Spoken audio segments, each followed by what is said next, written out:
Hello everyone, I am going to dictate you steno general matter. Be ready.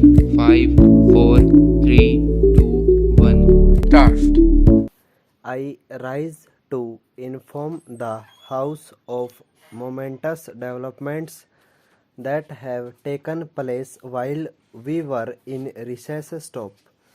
On May 11, 1998, India successfully carried out 3 underground nuclear tests. Stop.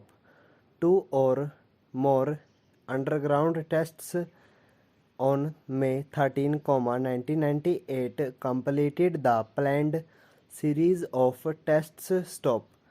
I would like this House to join me in paying fulsome tribute to our scientists, engineers, and defense personnel whose singular achievements have given us a renewed sense of national pride and self-confidence. Stop. In addition to the statement I now make, I have also taken the opportunity to submit to the House a paper entitled Evolution of India's Nuclear Policy. Stop.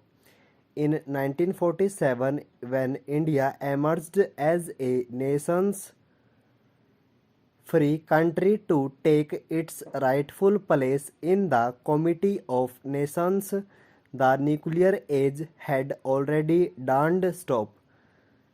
Our leaders then took the crucial decision to opt for self-reliance and paradigm freedom of thought and action. Stop. We rejected the Cold War paradigm and chose the more difficult path of non-alignment. Stop. Our leaders also realized that a nuclear weapon-free world would enhance not only India's security but also the security of all nations. Stop. That is why disarmament was and continues to be a major plank in our foreign policy. Stop. During the 50s, India took the lead in calling for an end to all nuclear weapon testing. Stop.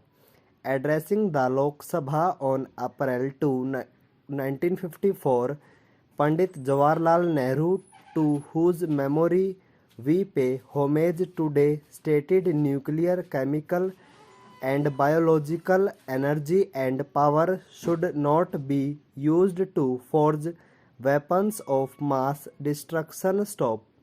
He called for negotiations for prohibition and elimination of nuclear weapons and in the interim a standstill agreement to halt nuclear testing. Stop.